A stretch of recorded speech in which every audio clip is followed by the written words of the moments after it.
That's such a long story. You couldn't possibly want to hear about that. Well, okay.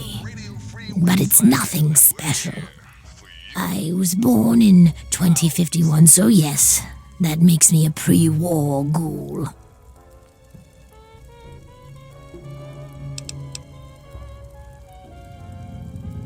I do.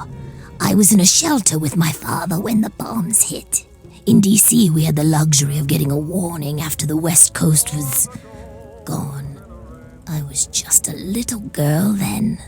We couldn't afford a space in one of the vaults.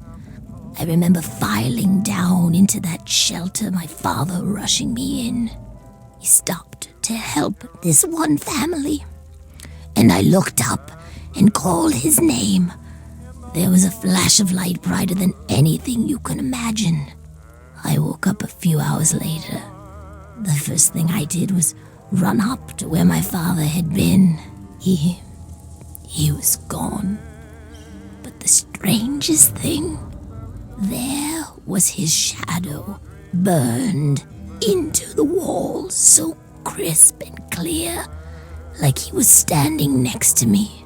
The heat had burned it into the concrete. The city was on fire for weeks, maybe months, I don't know. I hid down here in the museum. It was the closest building to the shelter I was in.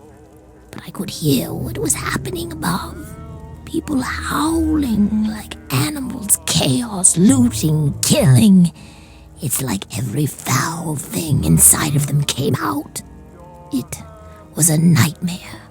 I don't want to talk about it.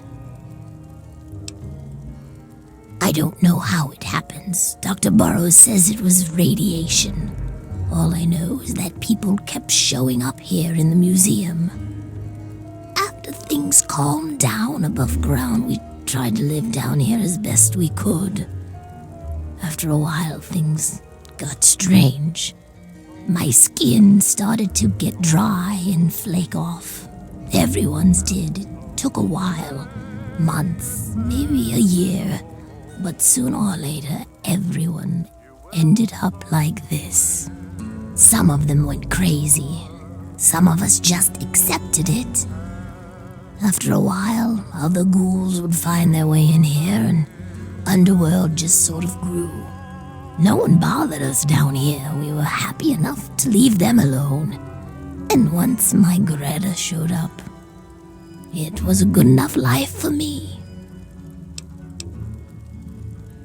You tell the same story for 200 years, you'll feel pretty uninteresting too.